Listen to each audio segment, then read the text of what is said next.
চুরি করা ফোনের পাসওয়ার্ড যেভাবে বের করা হয়। কিরে তুই কই থেকে দৌড়ে আইলি? আজকে আবার কোনা কাম কইরা আইছস?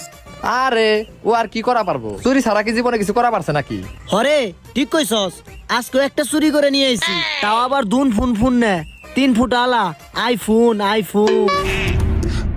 কিরে বেটা, তুই তো আমার ফোনের মতোই ফোন চুরি করে লই আইছস রে। ভালোই তো করছস, সাবাস। শালাই তো আমার থেকে বড় চোর হয়ে গেছে। কিন্তু সমস্যা তো একটা, এই ফোনের লক জানি না কেমনে চালামু ক। আরে বেটা কোনো সমস্যা নাই, তোর এই ফোনের পাসওয়ার্ড আমি এক নিমিষে বের করে দিতাছি। তুই খালি ক যে কার থেকে ফোনটা চুরি করছস। তুই যে পাঞ্জাবি এলা লোক দেখস না, ওর কাছ থেকে চুরি করছি। ওই লোকটা দেখ এবার এই ফোনের পাসওয়ার্ড কেমনে আমি লই আহি। দেখা হবে তোর সাথে face to face, eye to eye একটু পর। এক্সকিউজ মি ভাইয়া, এটা কি আপনার ফোন? ফোনটা তো ভাই আমারটার মতোই দেখতে, কিন্তু আমারটা তো ভাই আমার কাছে, এটা আমার না। আপনারও না টেলিফোন না? তাইলে কি আর করা, ফোনটা থানায় জমা দেগে। ওই ভাই শুনেন কি হইছে ভাই?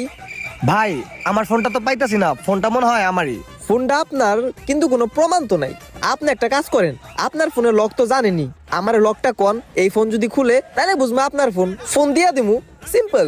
হ্যাঁ ভাই লেখেন, বলেন। 882200।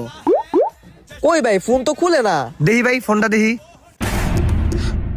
হ ভাই আসলেই তো খুলে না, তাইলে মনে হয় ভাই ফোনটা আমার না, আমার ফোনটা মনে হয় অন্য জায়গায় পড়ছে।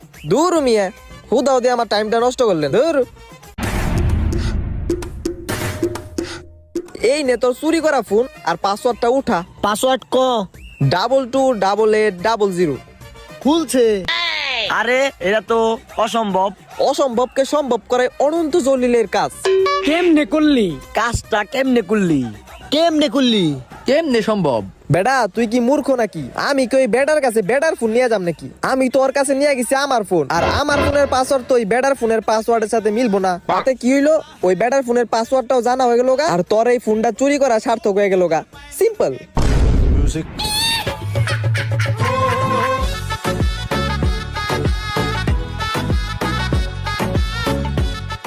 এই তুই যে তো খাইতাছস, বিল কয় টাকা হবে তুই জানোস? বিল নিয়ে চিন্তা করস কে? বিল তো ও দিব। তাই নাকি? তুই দিবি বিল? আরে বেটা বিল নিয়ে তোরা টেনশন করস? দেখবি বেটা এনে আমরা ফ্রিতে খামু, দেখতে চাস?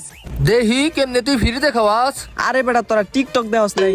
ওই যে মাথার থেকে চুল ছিঁড়া, তারপর খাবারের ভিতরে দেয়, তারপর ওয়েটারে দেখে বকাঝকা করে, তারপর ফ্রিতে খাইয়া জায়গা। হ্যাঁ তুই ঠিকই কইছস, ফ্রিতে তো খাওয়াইবই, আবার টাকাও দিব। ওকে তাহলে স্টার্ট। এবার দেখ। ওই ওয়েটার, জি স্যার বলেন। এই বেটা তোরা কোন পরিবেশে খাবার বানাস? খাবারের ভিতরে চুল। স্যার আমাদের খাবারে তো চুল থাকার কথাই না। এই বেটাই এত কথা কস কেন? যা তোর মালিক ডেকে লয় আয়। আবার দাঁড়িয়ে রেছ, দাঁড়াই গেল। ওকে স্যার, মালিককে ডেকে আনছি। স্যার এরে নিয়ে আসছি। কি হয়েছে স্যার, আপনাদের কি সমস্যা? সমস্যা না মানে আপনাকে রেস্টুরেন্টের খাবারে চুল কেন? এইভাবে করলে কি আর পাবলিক আসবে? টাকা দিব নাকি আমরা? আরে কি কস তুই? টাকা দিব মানে উল্টা তো টাকা নিমু।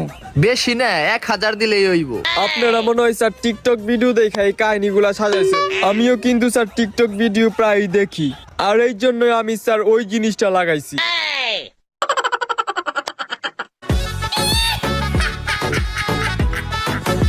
এক্সকিউজ মি ভাইয়া, বার্গার হবে? জি হবে। আচ্ছা তাহলে চিকেন বার্গার কত করে? চিকেন বার্গার 120 টাকা। 120 টাকা? ইস রে। আচ্ছা বিফ বার্গার? বিফ 50 টাকা। 50 টাকা? চিকেন বার্গার 120 টাকা করে? এটা খেলে তো আমি ফকির হয়ে যামগা। তাইলে তুমি আমার একটা বিফ বার্গার দাও। আচ্ছা ঠিক আছে, আপনি 5 মিনিট ওয়েট করেন, আমি দিচ্ছি। এই নিন ভাইয়া আপনার বার্গার। স্যার শুনেন, আমার 20 টাকা দিবেন, আমার খুব খিদা লাগছে। আজকে 2 দিন যাবত স্যার কিচ্ছু খাই না স্যার। টাকা নাই? না। অনেক গরিব না? হ অনেক গরিব। আহারে ভাই দেখছেন, এই গরিবদের সাহায্য করা দরকার, বুঝছেন? আহারে। এই নাও 20 টাকা, কিছু খেয়া নিও। হ্যাঁ দেখছেন ভাই, এভাবে গরিবকে সাহায্য করা দরকার। ওরা তো ঠিক বেলা ঠিক মতো খেয়া না, বুঝেন নাই? ও ভাই ঠিক কইছেন। ভাই চিকেন বার্গার কত? Chicken burger 120। 120। Beef burger? Beef burger 50 টাকা। 50 টাকাটা কাজ হবে না, 120 টাকাটা দেন।